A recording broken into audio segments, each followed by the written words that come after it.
नमस्कार दोस्तों, आज की कहानी एक पारिवारिक सामाजिक कहानी है। मनीष बेटा, बहू से कहना एक कमरा खाली करके थोड़ी साफ-सफाई करवा ले। 2 दिन बाद दीदी आने वाली है और हाँ, रीना मीठा भी 10 दिन के लिए बच्चों की छुट्टियाँ हैं तो आ रही हैं। तू तो जानता है हमारा मकान छोटा है तो सबको दिक्कत होगी। मैं और तेरी माँ 10 दिन के लिए उधर आ रहे हैं और वैसे भी छोटी बहू तो मायके जा रही है, तो हम अकेले क्या करेंगे? ये भी कोई कहने की बात है पापा, घर आपका है, आप जब चाहे आ सकते हैं। 10 दिन ही क्यों? मैं तो चाहता हूँ कि आप हमेशा के लिए हमारे साथ ही रहो। बहू से बता देना। मनीष के घर आते ही प्रिया को सारी बात बता देता है, लेकिन मनीष आप तो कह रहे थे मुझे मायके जाए बहुत दिन हो गया है। 10 दिन की छुट्टी है तो मैं मायके चली जाऊँ।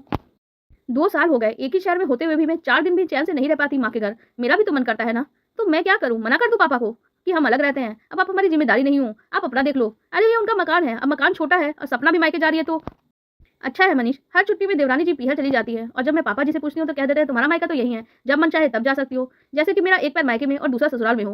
हर बार एक ही बहाना होता है कि दीदी आ रही है, मकान छोटा है, बेटियाँ आ रही हैं, मकान छोटा है। बात ये नहीं है कि मैं उनके आने से खुश नहीं हूँ, पर यहाँ आने के बाद भी गुण तो वो हमेशा सपना की ही गाते हैं, फिर चाहे मम्मी जी हों, पापा जी हो या रीटा मीना हो। देखो प्रिया, अब खुशी-खुशी करो या दुखी-दुखी, करना तो तुमको ही है। 2 दिन के बाद सब आ गए, बुआ जी, रीना, मीठा, उनके बच्चे, मम्मी जी, पापा जी और देवर जी भी। अब तो प्रिया को एक पल के लिए भी फुर्सत नहीं थी। सब कमरे में बैठे बात करते, हँसी-मज़ाक करते, पर प्रिया का दिन तो सबकी फरमाइशें पूरी करने में ही चला जाता है। कभी बच्चे कहते हैं, "मामी जी जूस बना दो," तो कभी पास्ता, तो कभी नूडल्स। बच्चे तो क्या, बड़ों की भी फरमाइशें पूरी नहीं होती। कभी चाय-पकौड़ों की फरमाइश, तो कभी कुछ मीठा खाने की, तो कभी चटपटा। प्रिया को कुकिंग का बहुत शौक था, तो वो कभी मना भी नहीं करती थी। हँसते-हँसते दिन भर सबकी फरमाइशें पूरी करती। एक दिन की बात है, सब हॉल में बैठ के बातें कर रहे थे, बुआ जी भी आई हुई थी। रविवार का दिन था, तो पूरे दिन लोगों का आना-जाना लगा रहता था। बातों बातों में बेटा बहू का बहस छिड़ा। सब अपने बेटे बहू की तारीफ कर रहे थे तो रमेश जी तपाक से बोले, हम तो छोटे बेटे बहू के साथ रहते हैं, सेवा तो वो करते हैं, यहाँ तक तो ठीक है, हम कुछ दिनों के मेहमान हैं।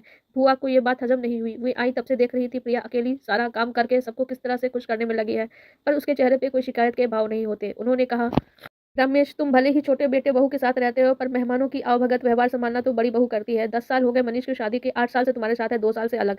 पर जब से आती हूँ रीटा मीना, सेवा तो बड़ी बहू ही करती है। 4 साल तो छोटी बहू को भी आए हो गए, पर ननद और बुआ जी का नाम सुनते मायके चली जाती है। ऐसा बात नहीं है दीदी, आप तो जानती हो ना, हमारा मकान छोटा पड़ता है। अरे रमेश, मकान नहीं, इंसान का दिल बना होना चाहिए। बड़ी बहू को अच्छी होने के लिए सर्टिफिकेट नहीं चाहिए, दिल कितना साफ है उसके चेहरे पे झलकता है। तुम छोटे बहू के साथ रहो, पर सेवा बड़ी बहू करती है, ये मेरा तजुर्बा है। बुआ जी की अपनी तारीफें सुनकर प्रिया को सेवा का मेवा मिल गया। तो आपको इस कहानी को लेकर क्या राय है? अपनी राय कमेंट सेक्शन में जरूर बताएं। धन्यवाद।